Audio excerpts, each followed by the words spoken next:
আসসালামু আলাইকুম। আজ জিয়া সাংস্কৃতিক সংগঠন জিসাস কেন্দ্রীয় কমিটির পক্ষ থেকে আমরা রোজাদারদের মাঝে ইফতারি বিতরণ করব।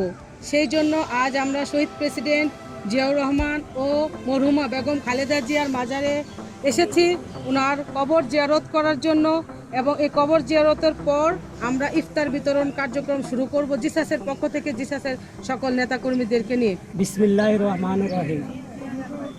আমরা জিসাসের পক্ষ থেকে আসছি। বিশেষ করে প্রথম আমরা দেশনেত্রী বেগম খালেদা জিয়ার কবর জিয়ারত করব। দ্বিতীয়ত আমাদের শহীদ প্রেসিডেন্ট জিয়া রহমানের কবর জিয়ারত করব। তারপরে আমরা রোজদারিদের মাঝে ইফতারি বিতরণ করব। আমরা বাংলাদেশ জিসাস কমিটি থেকে আসছি। এই জিসাস, অনেকে জিসাস বুঝতে চায় না।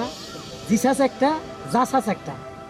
জিসাস হলো জিয়া সংগঠন, জিয়া সাংস্কৃতিক একটা বিশাল অনুষ্ঠান, একটা দল।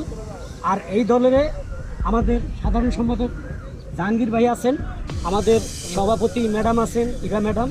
তো যা হোক, আমরা আসলাম, অনেক কষ্ট করে আসছি অবশ্য রোজার মাসে। তো আমাদের আশা যেন পূরণ হয়। আমরা দোয়া করব আল্লাহ যেন বেগম খালেদা জিয়া এবং জিয়া রহমানকে জান্নাতবাসী করে। ধন্যবাদ।